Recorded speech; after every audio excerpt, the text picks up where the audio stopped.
You are watching Breakthrough News, and this is the Freedom Side. I am one of your hosts, Eugene Puryear, here as always, alongside my co-host, Rania Khalek. Rania, great to be back alongside you. It is good to be alongside you, Eugene. Absolutely. As we always start out the show, good time to remind those of you who are watching on YouTube to go ahead and hit the subscribe button, then hit the bell so you get the alerts for the things that you have subscribed to. And that way you won't have to search long and hard for, a lot of the great content we have coming out, especially Dispatches with Rania Khalek. And if you happen to be watching us on Free Speech TV, you don't need to do anything at all. Just keep on watching. And big shout out to the FSTV team as always, as it regards their work to make sure we can appear on that platform. Rania, are there other things you want to mention to our viewers? Yeah, I want to remind people that we are an independent media outlet. Therefore, we depend on our viewers, our supporters to help support us and keep us going and growing. You can do that by going to patreon.com/breakthrough news and becoming a member for as little as $5 a month, where you can access exclusive content as well as exclusive merch like this very cool mug. My coaster's attached to the mug. Very cool Breakthrough News mug. And also make sure at the very least that you like, subscribe, and share this episode so it helps boost us in the algorithm. Yes, indeed. And of course, there's a lot going on, especially for viewers in the United States who are following us.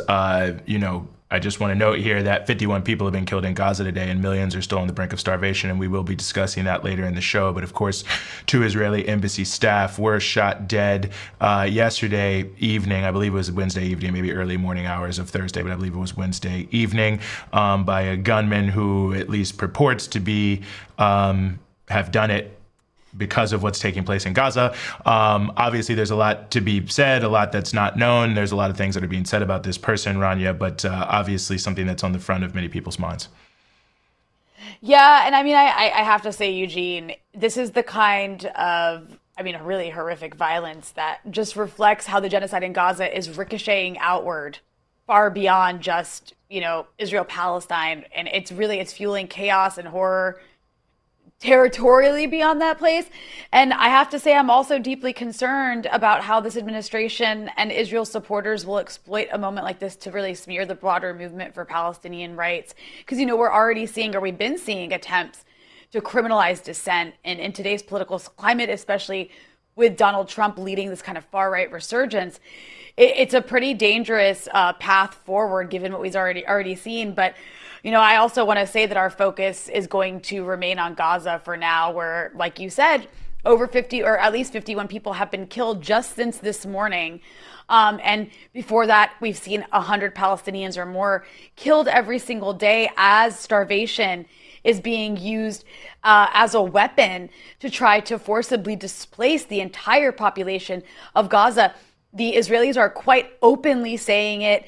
And the world continues to look away. Despite some, sort of theatrical threats by the European countries, all of these countries, the U.S. and all these European countries, continue to arm this very explicit genocide.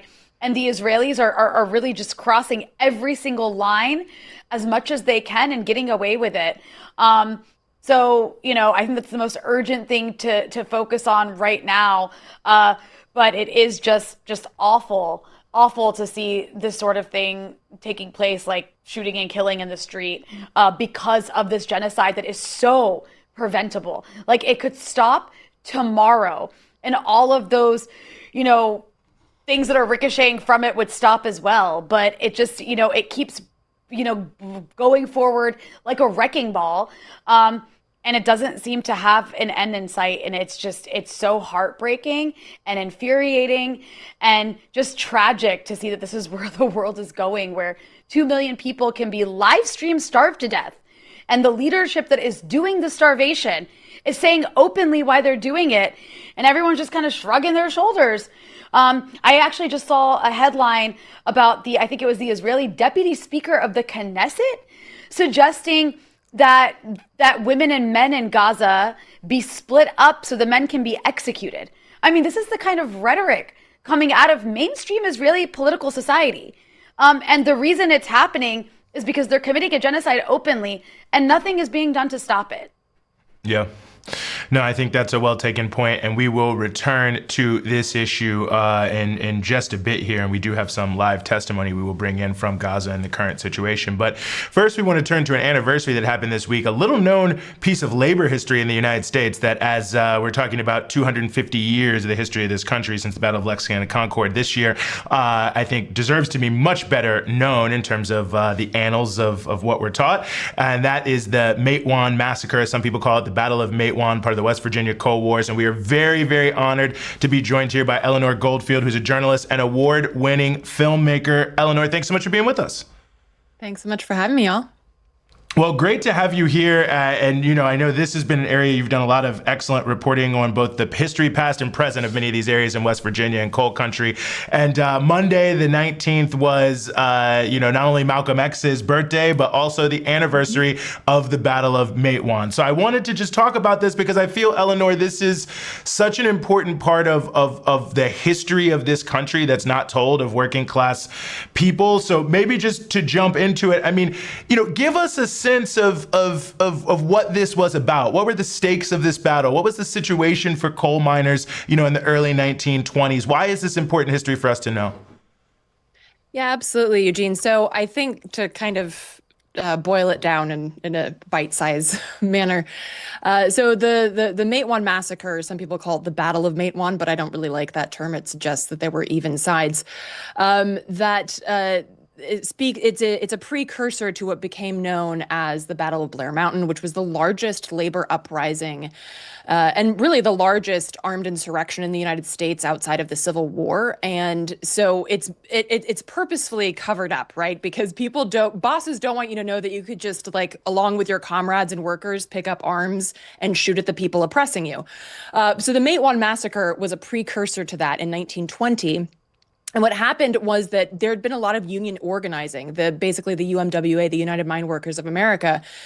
This was when they were just starting out, and they were organizing people in these coal towns. And when I say coal town, I really do mean coal town. That's the only thing that was there, right? And they weren't paid in US dollars. They were paid with company money so that they could only purchase things from the company store and things like that. So there were these very, very confined and very top-down spaces where they had to stay in those spaces. They were very propagandized against each other. So, the immigrants would come in, they would go up to Ellis Island, get immigrants, and they'd put them in a special place in the coal towns. They'd put the black mine workers over here. They'd put the white, locals over here, and they'd start making them hate each other. Like, oh, don't talk to these people. They hate you and they eat babies or whatever. And so basically, they made it beyond all this to actually organize together. And this is what the Matewan Massacre was about, because they had brought in, even though they had already said that it's okay to unionize, the coal barons had gone back on that and said, okay, whatever, you can do this. But then they brought in the Baldwin Felts Detectives Agency, which is, think of the Pinkertons type of thing, right? They do the bidding of the bosses, to evict people who were accused of unionizing. So this was already something that they had agreed, that the bosses had agreed they weren't going to do. And so it actually brought out the mayor and the police chief of Matewan, and it ended in basically a shootout where several of the Baldwin Felts folks were killed. And this precipitated, of course, a lot of anger around these evictions. And this, again, led to the Battle of Blair Mountain, where workers actually won some basic rights, like they were paid in US dollars. Children as young as 4 were no longer required to work in mines. So the Matewan Massacre, the Battle of Matewan, actually was a very important moment in pushing this labor movement forward and really understanding that, look, these kind of niceties that we've attempted aren't working. They're not getting us to where our people are still getting evicted. The bosses are going back on their promises. So we need to up the ante and really up the organizing. And they did. Oh, you're muted, Rania. I have to do it at least once every show. It's really incredible to reflect back on these battles, Eleanor, and they did happen a century ago, but you've argued that they're still deeply relevant. So I'm curious if you can explain, how do you see their legacy reflected in today's labor struggles and we're talking from Amazon warehouses to Starbucks stores to recent UAW strikes and on and on. There's been so many labor developments over the past few years alone. Yeah, absolutely, Rania. And I think that it's very important to recognize the people's history, and that's particularly why it's not told to us, right? I spoke to in my documentary, there was a woman who grew up in Matewan, and Matewan is like the size of a lot of people's streets. It's tiny. And she grew up there and she was never taught about it. She was never taught about her own history. And so I think it's really important to recognize that this is purposely kept from us. And this ricochets not just from the specific labor, but this goes to everything that we talk about, war and genocides. The fact that there's a war on workers here in the United States is directly connected to imperialist wars. These are all part of the same capitalist imperialist hegemony that the U.S. empire represents. And so this is purposely kept from us because it is a way of asserting that you have no power. You are a powerless cog in the machine of the U.S. empire, and don't you dare think differently. And we can't at all afford to tell you about your own power, because if you actually understand that power historically, if you understand that people have won basic rights by standing together and standing up, then the whole house of cards is very fragile, and it can and when would fall. I think that's such a good point, because the other aspect of this, I think that, sort of what's hidden from you is the fact that you can sort of imagine new worlds, and that many of these mine workers, leaders were more than just mine workers. They were, visionaries politically and socially. I mean, my favorite moment of the movie, not my favorite moment, but the one I always chuckle at is, they ask him, the guy who's playing the main organizer, are you a communist? He said, well, I guess I am.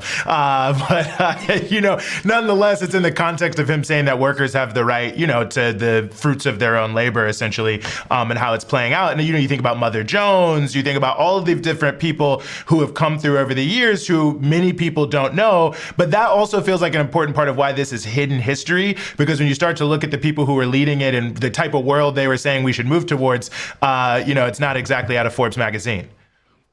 No, not at all. And I think an important point to note about that history, first of all, I don't know if she coined the phrase, but Mother Jones famously wrote, "There is no peace in West Virginia because there is no justice."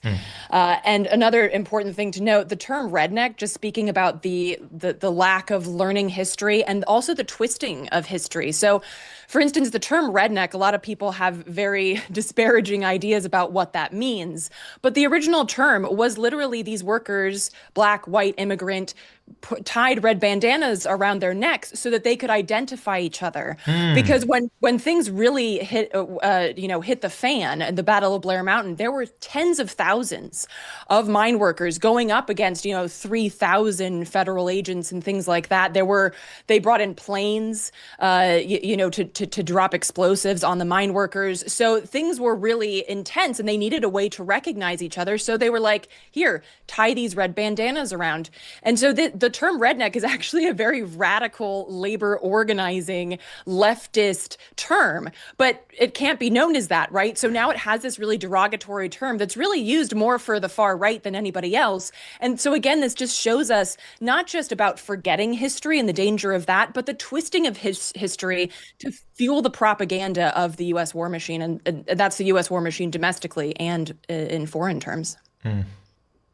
And I think when, we talk about these sorts of things, it's important to recognize the corporate tactics that are used to crush organizing, because they've been refined over time, but they have the same roots, right? Like where there's private security forces, media smears, state violence, and all of these things are still being used today. So I'm just curious if you could maybe talk a little bit about how today's union busting strategies echo those of the sort of coal barons back then. Totally. I mean, you have instead of armed detectives wandering into a town to evict people, you have people being threatened with in all kinds of ways, losing their jobs. You have you have people under extreme surveillance because you have the collaboration between bosses and the police. So, I mean, I'd say that the tactics have changed a little bit, but that's really just because technology has changed. You don't need to put a detective in the bushes anymore. you can just have surveillance set up outside of the homes, and intimidation tactics and things like that. Everything like there was an Amazon center that basically they had changed the lights, the traffic lights, so because people were passing out flyers talking about unionization, and so they changed it so that the red light lasted like 2 seconds, so that anybody who was stopped at the light couldn't get that information. So these kind of, seemingly very, like, oh, that just happens to be a light that's going quickly, but really it's part of these tactics. So those have changed, but the end goal is the same. And I think we are seeing, people have talked about, more violent and physically violent intimidation tactics that's more difficult to prove because they're not actually wearing that badge. But I think the tactics don't change, especially when we see that it actually is a threat to the system. So the fact that, labor organizing that gets to a certain point is always pushed back, whether we're talking about the Amazon workers or the Starbucks workers or the teachers unions or whatever. I think that it's very important to recognize the red thread of those tactics and to also make that have us think about our tactics then, because we see this red thread of their tactics. So how should our tactics change to meet the current iteration of those tactics? Mm-hmm. And, one thing I also think that's important at all times, but certainly, continues to be important as we move forward here. I think we already mentioned Mother Jones, but I was hoping you could talk a little bit about the role of women in these mine struggles, because I feel like everyone thinks about mine workers like, like big burly guys. But when you really read this history, the women and the kids, quite frankly, played really cornerstone roles. Yeah, I think a lot of it has to do with what today I might call like the Instagram worthy roles and the behind the scenes roles. You've got pictures of the coal miners with their guns and their red bandanas, but you don't really see the women who were making sure that people were fed. Because I think this is another thing that we need to remember in terms of labor organizing. When people go on strike, where are they going to get food? Where are they going to get their basic needs met? Because that was being given to them either by the company store or by actual US dollars in whatever paltry sense that is. So I think it's really a matter of the behind the scenes work. Mother Jones is, of course, somebody that, managed to get to, bubble to the top, mostly because of her writings. But a lot of the people that were behind the scenes, we don't remember their names. They're not, written into the annals of history, even in a people's history. But I think that also speaks to a lot of the names that we might not know, or that people, that only in these spaces know, whether that's like an Ella Jo Baker or something like that. It's these people that are doing the work that really allows these movements to continue, that allows the people to continue being on strike, that allows them to take these risks and feel that they are supported. And a lot of that is what we today call in movement spaces care work, that allows people to keep showing up, that allows people to stay on the picket line. And that has historically been women, and also very much women of color, who have done that work. Mm-hmm. Well, Eleanor, you had the documentary Hard Road of Hope, which I should have mentioned at the outset, but you're doing a range of different things on a range of different fronts, both journalistically and in the cultural realm. Where can people find more of what you're doing? Yeah, so you can find my work at artkillingapathy.com. The documentary about West Virginia and how people are using that radical history to organize in the present, that's over at hardroadofhope.com. Right on. Well, listen, I highly suggest people check that out. I think it's a great documentary, and everything you do, really appreciate it. And we really appreciate you giving us some of your time here on the Freedom Side. Thanks so much, Eugene and Rania. Appreciate it. Mm-hmm. Rania? Well, Eugene, it's always good to reflect on history because it just repeats.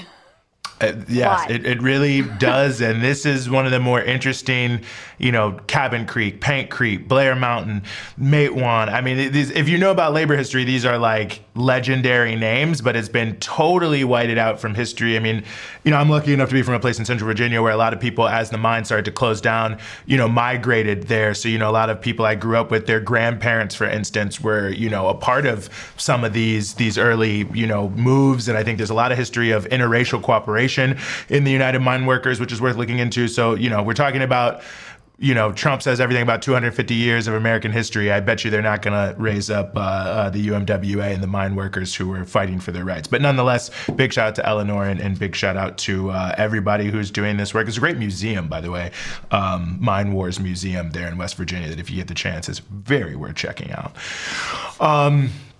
Let's move forward here. We mentioned it at the outset. The situation in Gaza remains extremely dire. Latest count, I've seen at least 51 people killed today, and we know that essentially everyone there, millions of people on the verge of starvation and many, many other challenges due to the aid issue. And we are very, very honored to be joined here once again, giving us some of his time by Afif Nassouli, who's a humanitarian medical worker in Gaza. Afif, thank you so much for being with us again. Thank you so much for having me. It's an honor. Well, the honor is all ours. And as we mentioned, you are on the ground there in Gaza, the blockade, which has been going on for, I think, over 70 days. We're now hearing in the United States that some trucks are getting in. I'm just curious from your point of view, is there any change? Is this addressing the crisis? How do you respond to some of those stories? So from what I understand, as of earlier today, around 80 trucks have entered since the announcement that aid would be allowed in, which is not even close to even a fraction of what would be sufficient. I remind you, it's been since March 2nd that nothing has gotten into Gaza. So there's a lot of making up to do. There's a lot of on the verge of starvation there's a lot of an incredible dearth of supplies. Like there is just nothing to buy at the market. There's only food and water that have been approved. No entry of medical supplies, no fuel, cooking gas, shelter items, like essentials that people need because of all of the displacement, which we can get to in a second. But the households aren't getting this distribution of aid, right? This means that like the 80 trucks that have just entered, the supplies are going to WFP bakeries for bread and UN partnered community kitchens. So people still have to exactly wait at incredibly crowded bakeries and kitchens for food, and it's extremely undignified and it's hard because there's just not enough to go around, and that obviously causes a lot of tension and pressure. So a lot of people aren't getting food. They're just having to go without or have one meal a day. So the conditions here are extremely scary. They've just gotten worse and worse and worse over time, and honestly, it's hard to watch people be so hungry and to feel that hunger even in myself because there just isn't a lot of food around. And just seeing people who have been struggling from bombs and displacement having to also just fight hunger pains is extremely overwhelming. Afif, you're also experiencing a part of this. It's such a crazy thing to ask you, but I need to ask you from your vantage point when it comes to food, water, medical supplies, can you expand on how bad is it? Are people dying of starvation? I mean, we see some numbers are coming out of people having died of starvation. There's pictures of hollowed faces and just really skinny bodies that are, Holocaust reminiscent. What's it like for families trying to survive? I mean, you described the sort of undignified manner of having to crowd around for things. And, we've seen some of these images coming out in the media of people holding out saucepans just for anything in just complete desperation. And I guess, how do you and your team manage to eat and function yourselves in this environment? Yeah, so I definitely want to highlight some numbers that are important. There are around 70 community kitchens that are barely open. That's that's trying to serve 12 to 15% of the population out of 2.1 million people. That's basically 300,000 people that they're even trying to serve. But there's nothing come in since March 2nd. So that's extremely a big point. And 80% of croplands have been destroyed. 50% of farm irrigation has been destroyed. 72% of fishing has been destroyed. 95% of cattle have been killed. So yes, people are literally dying of hunger. I think 57 kids formally, I think on the record, have died of hunger. There has been controversial news around 14,000 babies being really, really food insecure. I think that people are getting lost in the semantics of when people die and how they die. And these kinds of situations are so incredibly dire that there are many steps and people are already dying from starvation. People are dying because they're hungry and they can't get their temperatures down. 90% of households are water insecure. Do you know how much you need water for so many things that as they're insecure, also 75% have reported that it's just getting worse every day. So I think that what's also important is that like sanitation is also a part of this story. 89% of like the water and sanitation assets have been destroyed. So I've seen personally people emaciated. I've seen people eating food off of the ground or begging. There's so many kids that come, knocking on our car door or on our door because we're kind of known to be an international NGO. We might have something for them to have, but literally we don't. We don't have flour when they come knocking. We don't have something to share because we're also hoping to get something at the market, which is exorbitant. There's no cash. So it's a lot of maneuvering that looks like really unsatisfying 1 meals a day for the luckiest among us. And that is hard for me personally because I'm obviously a consumerist Westerner who's experiencing this, and this is extremely difficult on my experience. But the part that's just undeniable is watching other people also struggle because they've lost family, they're displaced. There's just so many layers at once, and the hunger is acute and it's violent. It's really violent. Well, I mean, it just speaks to the compounding reality that's there because, of course, the bombings have not stopped. They've continued apace along with other military operations. And I guess that's maybe another question, what it's like to endure these kind of airstrikes while people are also starving, and the sort of combination of that sort of violence of famine and the violence of bombing and what that does to a person. Yeah, I mean, we're dealing with a lot of explosive injuries, lacerations to organs, like stuff like that you need food for. Like you have to get your temperature down, you need calories. But in terms of anecdotes, like I was washing the dishes the other day and there was an attack in Deir el-Belah and it literally pushed me back. And it was the closest I've come to like a dangerous call. I mean, there are bombs and missiles all the time, but I mean one that I physically felt the energy from, the pressure from. The other night, it felt like there was a quadcopter in my face for until 3 a.m. It's Wow. so torturous. I don't think these quadcopters need to sound like that. I think that they're made to sound like that.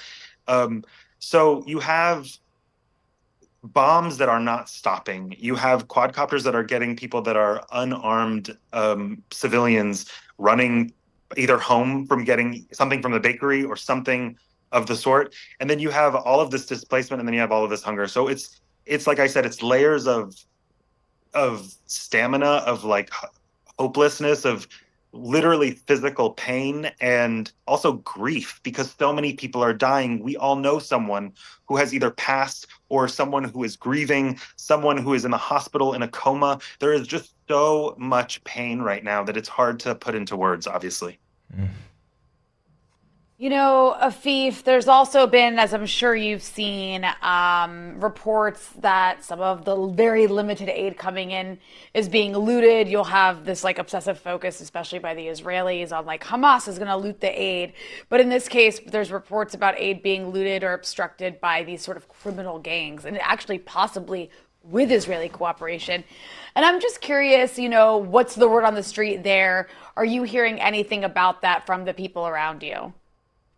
I think in this sort of situation, you have to, okay, so 80% of the strip is like a red zone, which means everyone's just 3 governorates just got displaced this week. It's like the largest displacement orders, I think, since. So everyone is crowding. Everyone is extremely hungry. There's no way that you can responsibly say that this isn't a strategy of the war for people to start fighting and having civil conflict, because there is nothing. And you really care about your family first. And also there's instability psychologically. Like people are hungry and they're scared and they're tired.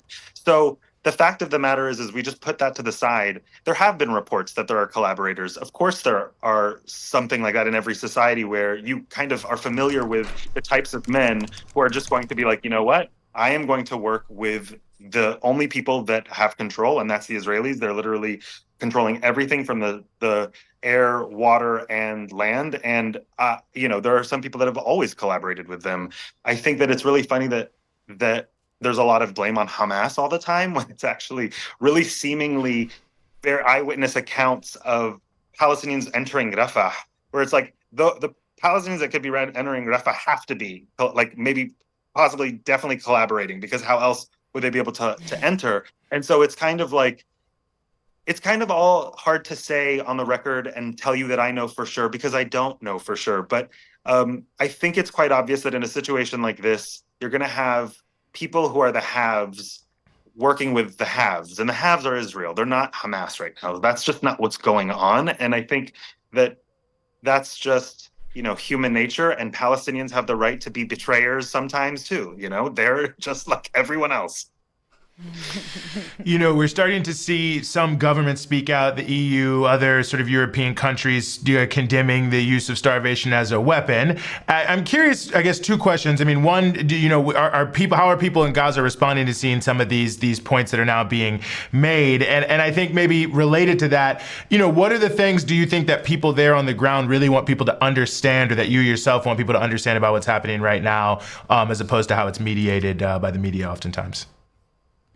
I do think that there's a psychological layer here that we do know very well about, but one that we don't always talk about is like the hope, and then the crash of the hope, which was the ceasefire looked like it was just on its way. The hostage, the American military, IDF soldier, was about to be, is the bargaining chip, and everybody was hoping, and then it's gotten worse than ever. And then you hear the UK and Canada doing these new sort of moves, or the UK kind of going harder, and I think people are grasping for anything. So I don't want to say that they're not paying attention and they're not hoping, but I do think that the acute pain of what they're experiencing means that they're not really focusing on, colonizers being their saviors anymore. I think that like it constantly and consistently like is just a disappointment. However, I do think that they believe that that is just the governing bodies and not the people, not the nations that have stood by their side. I think that they're very aware of the limitation of how much the world's support how much, although that there has been so much support, how limited it has been in actually saving their physical lives. But with that being said, the international pressure is what's working. So I think that they want people to hold the line. I think that they want people to go harder. I think that they need help.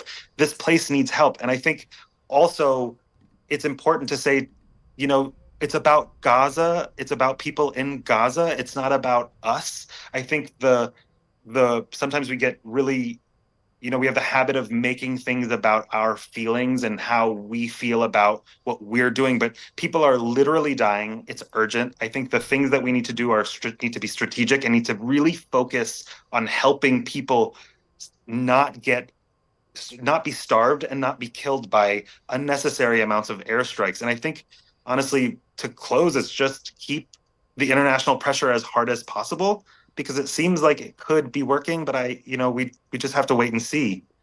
Mm-hmm. Mm-hmm. Well, Afif, we really appreciate you joining us several weeks in a row. In fact, just crucially important, and we know that there's so much happening there. So Afif Nassouli, humanitarian medical worker in Gaza, thank you so much again for joining us. Thank you so much for having me. Mm-hmm. Rania? God, he's absolutely wonderful. And I mean, the fact that he's still in Gaza and doing everything he can to help. And also, everybody should go follow him on Instagram. He does regular updates like all day, stories and Instagram posts of just people he meets, things he sees. And I think it's really important to have that window into Gaza, especially as you have now Netanyahu adding as a ceasefire demand, which I believe negotiations just broke down again, the relocation of all 2 million people in Gaza. So now he's adding to it, like, we'll stop killing everyone after we ethnically cleanse all of them. It's just completely insane. I think I saw also like some crazy, I actually want to find the number. There was a poll done of Israelis, and it was such a shocking poll. Something like 82%, this is Haaretz, 82% of Israeli Jews, 82% of Israeli Jews support the forced expulsion of Palestinians in Gaza. It's a really awful statistic. 82%. I mean, that's like a lot of society. A lot of society in Israel supports literally deporting the indigenous people of Palestine, I mean, which is kind of what Israel's done in its entire existence. But, I mean, That's definitely a place where the change is never going to come from the inside. The only way things are going to change is if these countries stop arming Israel. Like the fact that you now have these EU countries like threatening because they just can't, stand to see famine, and it's just kind of like, that you could just stop giving them the weapons to do the famine, like easy. Yeah, you've got people like David Lammy, who's the foreign minister of the United Kingdom, saying things like they may be on the verge of violating their international responsibilities. There's a lot of tough statements, but basically zero action. Not for nothing, there is also a UK official who recently was sort of bragging about the intelligence role they've been playing in assisting Israel. And we know that there's been a number of these flights flying from Cyprus. So, they're not stopping any of that. But yeah, just to give a sense, Rania, also the acuteness of this, when we started that interview, the reporting was that 51 had been killed, at least 61 killed today. So the death toll continuing to rise there in Gaza from airstrikes. Nameless. All those people completely, they don't get news. Not every single one of them gets a news report. Barely any of them. Like just some of them, we see their dismembered bodies on our social media feeds. It's just absolutely insane. And by the way, with regard to those spy flights you just mentioned, people can go watch my interview with Matt Kennard, who did a really good job and continues to do a really good job. Yes. Yeah, formerly of Declassified UK, did a really good job and continues to do a good job of reporting on those spy flights. The UK sending spy flights from Cyprus to the Gaza Strip and back to gather intelligence for the Israelis to continue their genocide. I mean, what absolute theatrics. Yeah. While you're giving the genocidaires weapons and intelligence to commit their genocide, to then say, oh, this is just too much. Also, I know people have been, I know we got to go to our next guest, but another recent development that took place was Piers Morgan. Yeah. He's been making a splash on the interwebs because he came out and finally called it a genocide after, hounding people like me for doing just that over the last, 19 months. And it's just kind of like, I don't know, are you doing this so that when the history books get written, you can be like, no, wait, I did call it a genocide eventually after everybody was killed. Yes, that is definitely exactly what's happening. Everyone's against it once it seems like it's about to lose.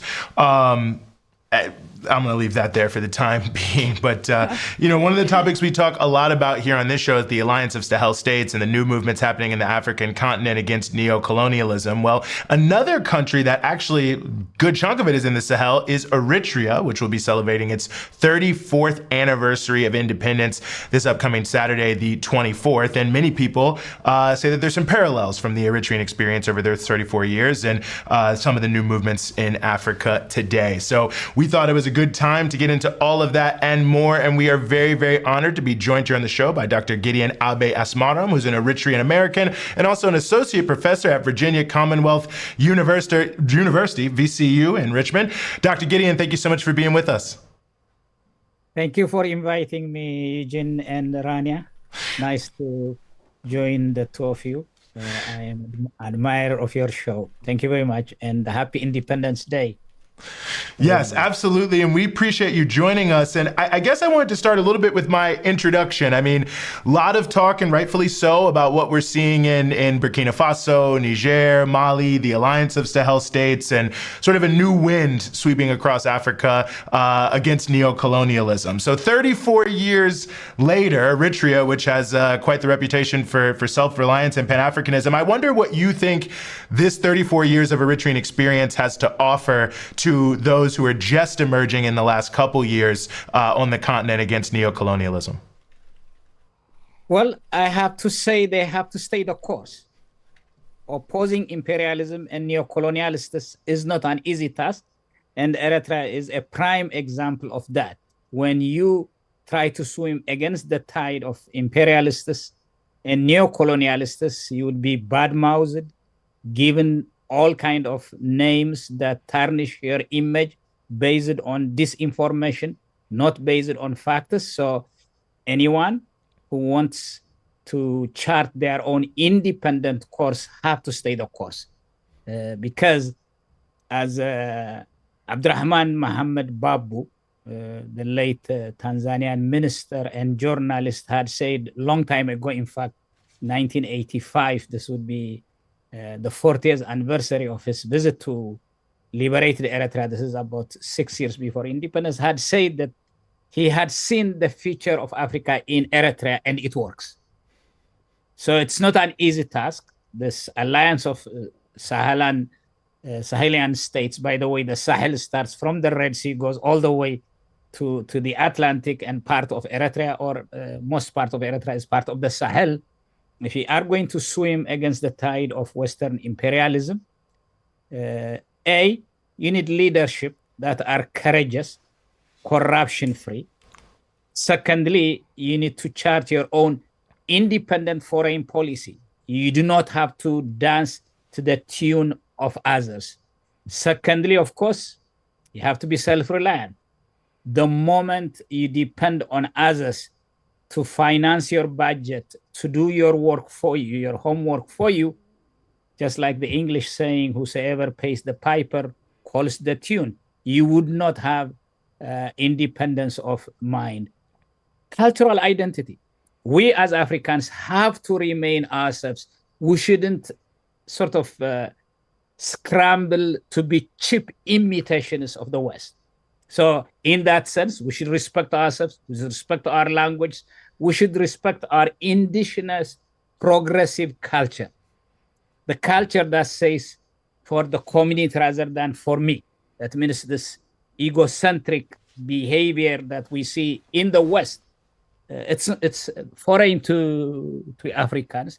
You need to protect your sovereignty. You need to make sure that you are in charge of your organic and indigenous values. So take whatever you may, if they are good from the East, from the West. But for heaven's sake, all the progressive and community-centered cultures and values of Africa has to remain with you. And so that's at least the leaders of this Mali, Burkina Faso, Niger. They would be bad-mouthed. They will be tarnished. There would be propagandas against them, starting just like what we saw with the ECOWAS countries. Your own neighbors, your own brothers and sisters would be pressured to work against you, like what had happened to Eritrea. In the neighborhood where Eritrea is, we have leaders in that region, in the Horn of Africa, that are willing to die for the West rather than for their own brothers and sisters, that are trying to lick the boot of foreign leaders in London, in Paris, in Washington, rather than serving the needs of their own people. So I would say Eritrea, from all what it went through this past 34 years, but to be honest, 80 plus years. In all honesty, Eritrea should have been independent in 1941 when the Italians were kicked out. But the British, as caretakers, tried to divide Eritreans along religious lines, ethnic lines, dismantled Eritrea's infrastructure to the tune of, in today's inflation-adjusted dollars, about $8 billion. They literally stole Eritrea in order to prove that Eritrea is not economically viable. Eritrea is divided, and they want to give Eritrea to their ally, subservient Ethiopia, which was backward, feudalistic country.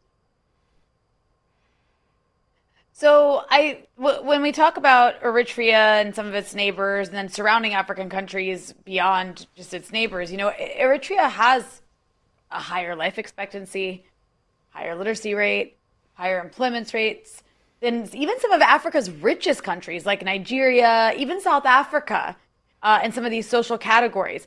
So I'm curious if you could talk a bit about what accounts for these successes. Well, Eritrea's development is people-centered.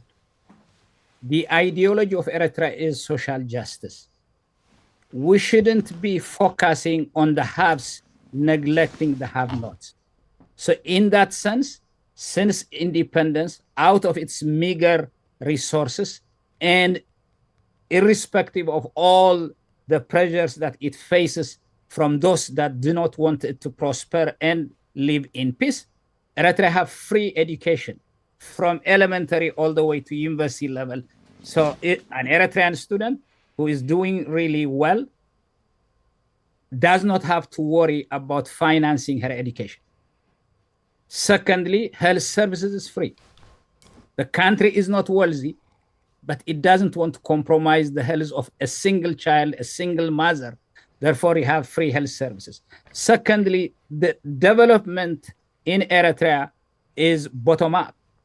You cannot afford to neglect the rural side just to show off buildings, tall skyscrapers, so that Western tourists could come enjoy it in an environment that dwarfs the New Yorks and the Londons, while 10 kilometers outside the capital city, people would live in abject misery. So the country is being developed from bottom up.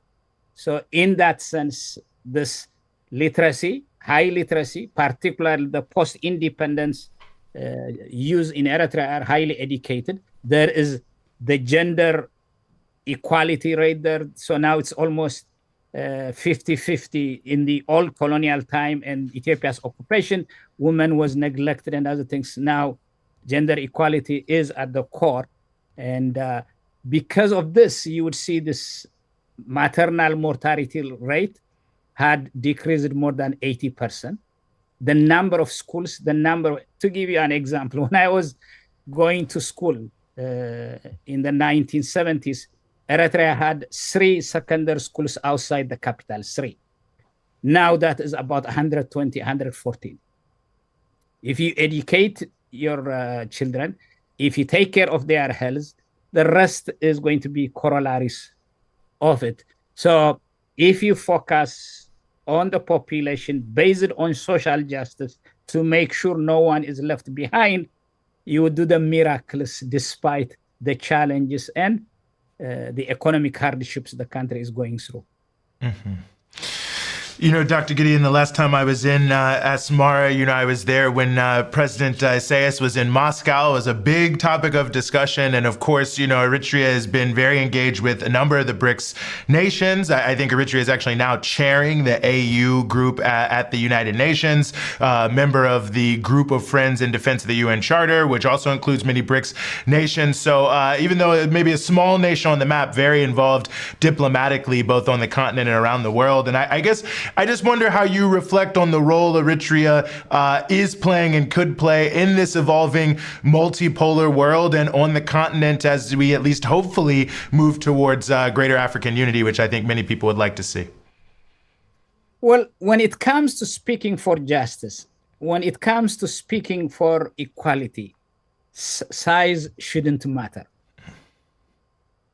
Every person in this world should be considered a human being first and foremost. And if there is an organization that betrays this equality of people, we see what's going on in the Middle East, we see what's going on all around the world. The UN is the most undemocratic, so biased nation that had wronged Eritrea from day one. So by Eritrea being part of this group in defense of the UN Charter, all what it says is that for heaven's sake, treat human beings, no matter what they are, no matter what their religion, no matter what their social status is, equally. So in that sense, Eritrea would always speak as an independent country with independent voice. It is not going to toe the line of the strong, the haves, because it doesn't live on their foreign aid handouts. So if you are self-reliant, this world, the injustices we see around us have to be condemned no matter what the consequences are. It shouldn't be that when UN is voting, you either abstain or you hide. You might be a small country, but you should have self-dignity. You should have self-respect. And that's what Eritrea stands for. I don't know where BRICS is going to head. I am not optimistic. Its feature, the composition scares me. But this world is lucky in the sense that it has a diversity of populations, a diversity of religions, a diversity of thoughts. We shouldn't be governed. We shouldn't be herded like as if we are cattle in the same ideology, the same path. So in that sense, Eritrea, no matter its size, would use its voice to defend the defenseless and to stand for truth and justice. Truth, particularly, is a victim when we have a unipolar world. So when Eritrea advocates for multipolar, people should have a choice. I want to ask you, Eritrea remains under U.S. sanctions. Can you talk about the negative impact that has on countries and their development path? Of course, the sanctions, what some people call the unilateral coercive economic measures, they are meant to hurt people so that they could revolt against their own governments, so that there could be regime change. Eritrea had gone through a US, particularly the Susan Rice and others, orchestrated based on a false information through the UN. And the UN as instrument of this Western power, because it was engineered to serve their interests to begin with, it has to go through UN sanctions until 2018. Then when those sanctions were lifted, again under a false premise, false pretext, Eritrea is unilaterally under US sanctions, basically the Biden administration. So there are hardships on the population, but since, as we said earlier on, Eritrea's economy is bottom up, the population's resilience, the population is basically helping each other. We are trying to survive. The Americans cry that China is eating their lunch. Well, I have bad news for them. With all the resources in Africa and the area, if they say our way or the highway, China not would only eat their lunch, but it will eat their dinner as well as their breakfast. Countries like Eritrea had agreements with Canada on mining and other things, but because they were pressured, because they had to be afraid of what we call secondary sanctions, they have to leave the playing field for China. And as if now you would see this repositioning, trying to threaten Africa, don't make business with China and other things. Well, China minds its own business. It doesn't to shape the world in its own image. Unlike where people are selectively talking about certain values, neglecting the others. So the country is going through a lot of hardships because of the SWIFT system, because of the dollar's power, some agricultural equipment, even transportation equipments gets to be denied, buying them using your own money. But the country survives because it's a resilient population, a population that is willing to stay the course in order to chart its own future. So would have been in a much, much better position had we left in peace. But on one side, there is this manufactured conflict between us and the neighbors. Secondly, of course, using our own money, we cannot buy medicine, we cannot buy school supplies and other things because of the sanctions. So they have crippling effect to some extent, but the population is surviving because of its resilient nature. The past 80 years, we have been sanctioned technically. Out of the 54 African countries that were given independence due to colonial treaties and colonization, Eritrea was the only one that was denied. So for us, that prime sanction was the denial of our own independence that we had to fight for 30 years. And to this very day, 34 years, we were not given a break. Mm-hmm. Well, as the saying goes, the dog barks, but the camel keeps on walking. 34 years of independence, Eritrea continuing to move forward, and I think showing some important things for important developments on the African continent. Dr. Gideon, as always, well, it's the first time on the show, but great to have you here on the show. So I should say, as always, for the future, great to have you here. Thanks for giving us some of your time. Pleasure is mine. Thank you, both of you. Keep up the good work. Thank you. Thank you. Yes. Well, we've both been there. I've been there a number of different times. People say seeing is believing. It's not what you read on the internet. I'll just tell you that. And you can see at breakthroughnews.org, our website, a number of reports we've done breaking down the exact issue. But I don't want to detain us here, Rania. I know we have another guest waiting for us, and it is a very, very important issue, and that is just this massive expansion of immigration and detention and enforcement. And, I don't know, it's been expanding, but it just feels like it's hyper accelerating. So to help us put this all in context and perspective, we are super, super honored to be joined here on the show once again by Todd Miller, who's an author and a journalist specializing in border issues and also the host of the Border Chronicle. Todd, as always, thanks for being with us. Great to be here. Thanks for having me again. Well, Todd, maybe I guess in some ways, some perspective here. I mean, obviously I've been reading about, they've asked for, I think, this $45 billion for increased detention. I read a wild article the other day in the Texas Observer about the recruitment of these local police to an ICE army, as they were calling it. I mean, is this a rapid acceleration and expansion, or is it maybe more a piece of what we've seen over the past several decades with so-called border security?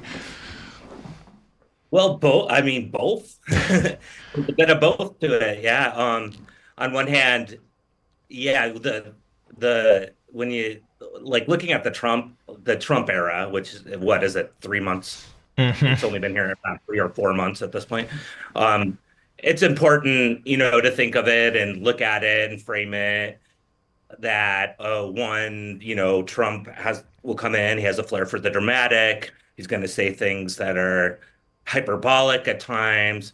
And the mainstream media coverage of border and immigration enforcement goes from zero to a lot. So keeping that all in context versus what's really happening. And that's what as somebody working at the Border Chronicle, that's what I attempt to do, is try to parse all these tentacles that seem to be going off in multiple directions. And there's a lot of truth to what we're seeing with an expansion of an immigration and border enforcement apparatus that's been expanding incrementally now for, as you mentioned, Eugene, decades. There's been decades of this. The Biden administration in 2024 had the largest border and immigration enforcement budgets ever.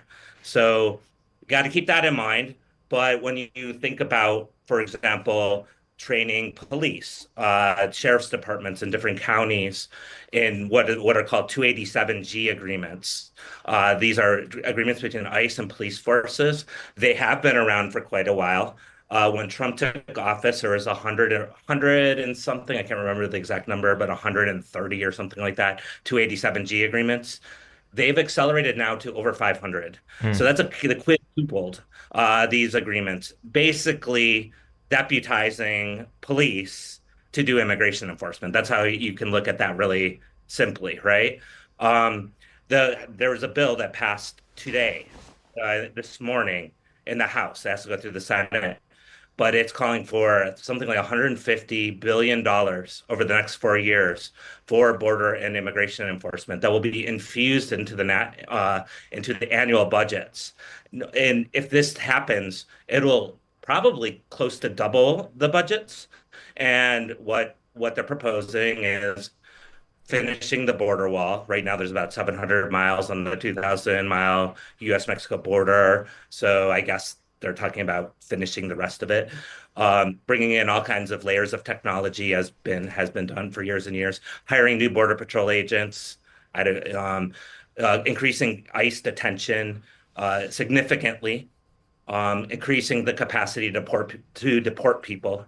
And that, with a capacity to deport, you have to look at the 287G agreements in that light as well, because if this mass removal or this mass deportation that Trump has been talking about since his campaign, if he's actually going to do it, these are the things that he needs to do to be able to do that. So I keep looking at that, and when I see these kind of really concrete things like a budget or the number of agreements, then I'm like, okay, there is something happening here. There's an expansion above and beyond what we had before.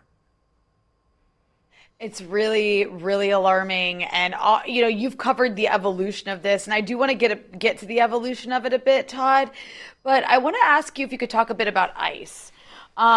Because, you've been covering border issues for years and years and years. You've written books about it, and a big part of that has been immigration and customs enforcement. You've seen their behavior specifically at the southern border with Mexico, and just the very fascistic way they behave. And they seem to be operating now, they did before, but now more so, with just absolute impunity, even, going so far as to, and this is quite a significant new development, going after elected officials. So they're being used by somebody who's in charge of the Republican Party, who's the president, Donald Trump, to literally go after his political adversaries. And I'm not saying this because I love Democrats and oh my God, this is like a civil war on Democrats. It's just to say that that's a really new and scary development, to be using this policing force against political adversaries. In addition to this sort of impunity that we're seeing, and just complete lack of accountability with their behavior, like being masked, not identifying themselves, literally disappearing people off the streets, breaking into people's homes and cars on video.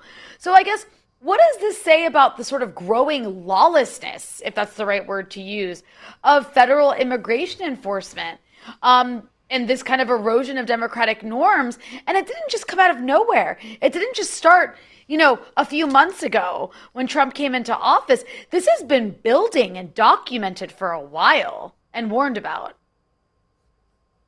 Yeah, it sure has. And this, like you say, Rania, the targeting of political adversaries, like arresting officials, that sort of thing, that is another step above and beyond what we've seen before.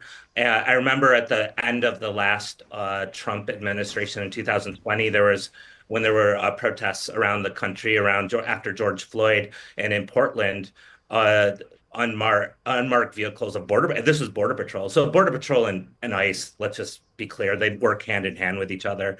They came in without plainclothes, and they snatched activists right off the streets, and detained them without people knowing who they were. So there is a precedent to this sort of thing happening. Obviously, with undocumented people crossing through the borderlands, happens all the time. The practice is there, right, of snatching people out of the streets, going to people's homes and grabbing them and taking them and separating them from families.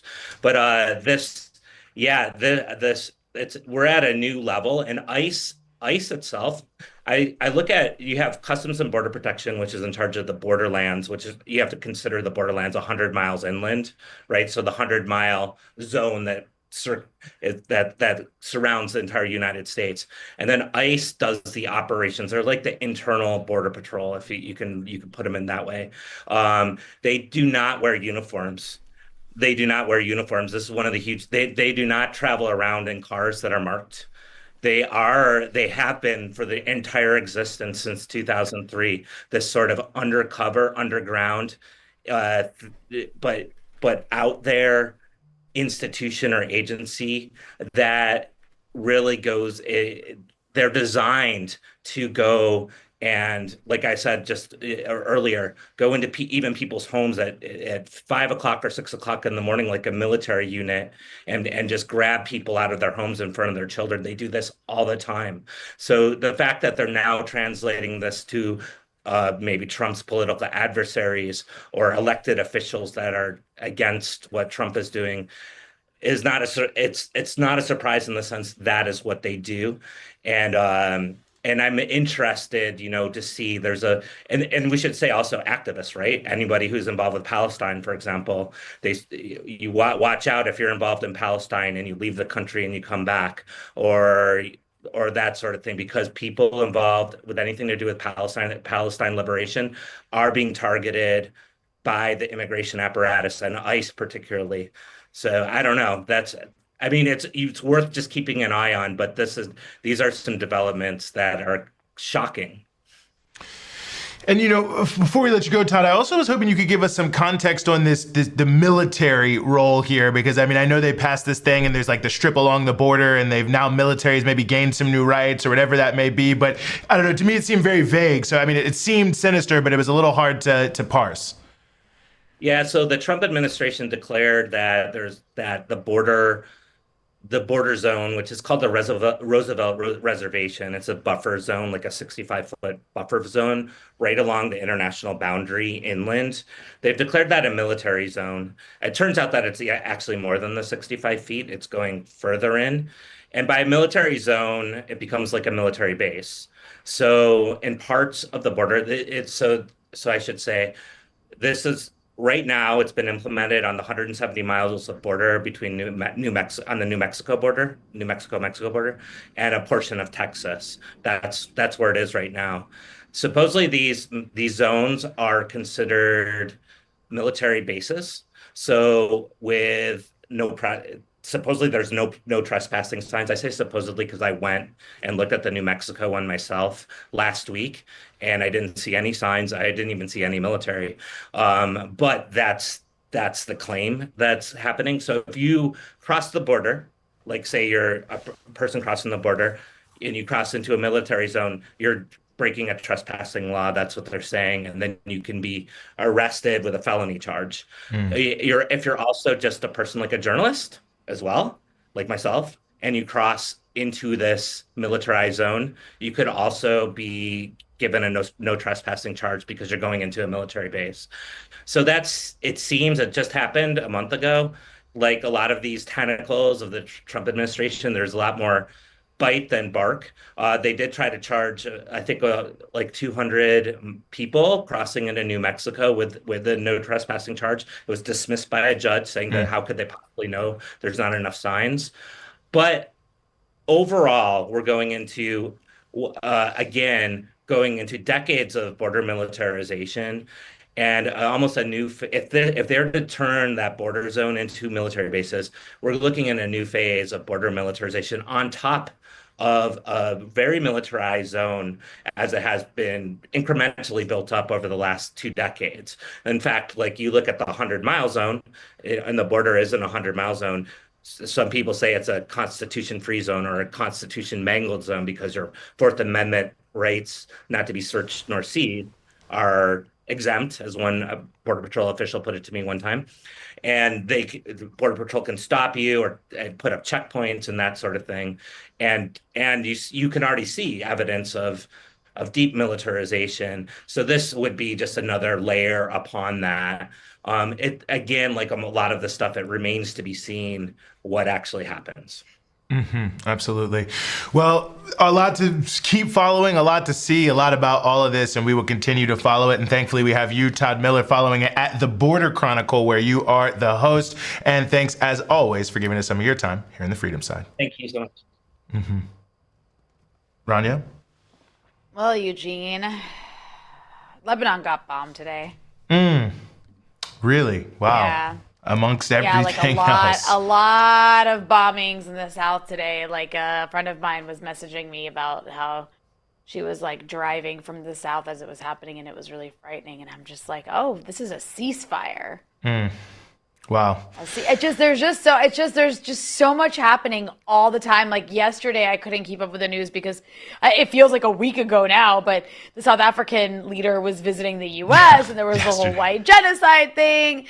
And like Trump, and him were in the Oval Office, and Trump actually confronted him about it with like these videos. I mean, yeah, it's just one thing after another. And then there's the ICE stuff. But I also, on a positive light, I am seeing news that Mahmoud Khalil was allowed to meet his baby after the initial denial. Yeah. Excellent. So that's like a little point of, joy.